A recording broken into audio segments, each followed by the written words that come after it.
Olá!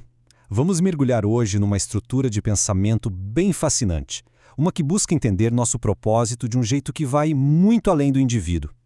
A ideia aqui é que a nossa consciência, na verdade, pertence a uma linhagem muito, mas muito mais antiga e vasta do que nossa família biológica. Sabe aquela sensação que às vezes bate? Um sentimento profundo de isolamento. Como se a jornada de cada um fosse uma luta solitária num universo que parece indiferente. Mas e se essa percepção toda for, na verdade, uma grande ilusão? Pois é, a premissa central do material de Seth que a gente vai analisar desafia exatamente essa ideia. A proposta é que, da mesma forma que pertencemos a uma família física, a nossa identidade interior também faz parte de raças psíquicas imortais. É uma mudança de perspectiva e tanto. Ok, então vamos fundo nisso. Para a gente conseguir superar essa sensação de isolamento, a fonte nos apresenta um conceito: as famílias da consciência. Elas também são chamadas de guildas psíquicas ou guildas da alma. Basicamente, o que são elas? São redes psicológicas ancestrais. Pense nisso não como uma árvore genealógica, mas sim como as correntes de um rio. A nossa energia, os nossos talentos inatos simplesmente fluem naturalmente para lá. E os membros dessas guildas, eles trabalham juntos através dos séculos para manifestar certos propósitos. Agora, uma coisa muito importante é entender o que essas famílias não são.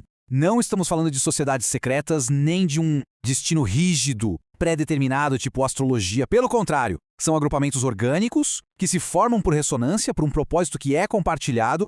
E aqui está o ponto-chave de tudo. Não é que uma pessoa seja, por exemplo, uma curadora porque pertence a uma família específica. É o contrário. A pessoa escolhe pertencer àquela família porque a sua natureza mais profunda, seus desejos e talentos já ressoam com a cura. A individualidade, a escolha, isso vem sempre em primeiro lugar.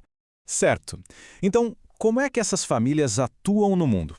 Vamos dar uma olhada em como esse conceito se divide em 9 grupos específicos que, juntos, agem como se fossem os arquitetos da nossa realidade. O propósito geral de todo esse sistema é grandioso. É pegar o potencial que ainda é invisível, as ideias puras, e literalmente construir um mundo como a gente o conhece, nossa cultura, nossas instituições, até mesmo a nossa biologia. E aqui estão elas, as 9 famílias, cada uma com uma função essencial na construção da nossa realidade. Vale a pena olhar com calma. A gente vê, por exemplo, os Gramada, que são os organizadores de sistemas, e lá na outra ponta, os Sumari, os rebeldes criativos. Temos os Tumuld, que curam com a simples presença, e os Vold, que vêm para impulsionar mudança.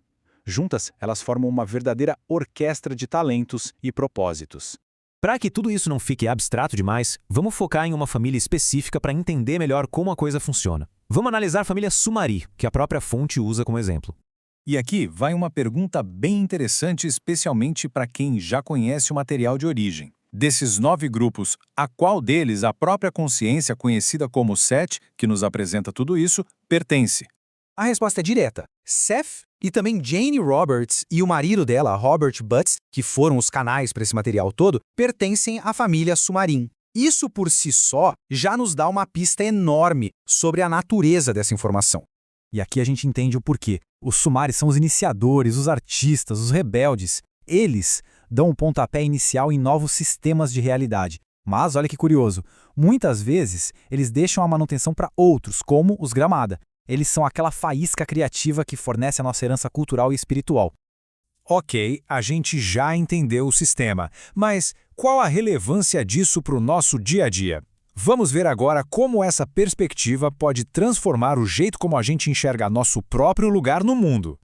O propósito final de entender essa estrutura é esse aqui: libertação. É para nos tirar dessa crença paralisante de que a vida é um acidente sem sentido algum. É para nos mostrar que não estamos sós e que a nossa jornada tem sim um significado profundo. Isso aqui é uma mudança de paradigma poderosa. Aquilo que a gente costuma chamar de talentos, impulsos ou até mesmo de esquisitices não são traços aleatórios. São, na verdade, as ferramentas sagradas que a consciência usa através da nossa família específica para se explorar e se expandir. Aquela paixão por organizar, por curar ou por criar, ela não é só pessoal, ela é cósmica. Então, como aplicar isso? Bom, começa por reconhecer essa herança da alma. Depois, Confiar nos próprios impulsos como se fossem guias, como a voz da sua família psíquica. E, por fim, reivindicar a dignidade cósmica em tudo o que se faz, seja construindo uma empresa ou cuidando de um jardim. O peso do isolamento, ele simplesmente se desfaz. E para a gente terminar, fica esta reflexão. Se cada talento, cada impulso, não é só uma coisa pessoal, mas uma ferramenta cósmica com um propósito, a pergunta muda, né? Não é mais o que eu quero fazer, mas sim como essa ferramenta que me foi dada quer ser usada através de mim, aqui e agora.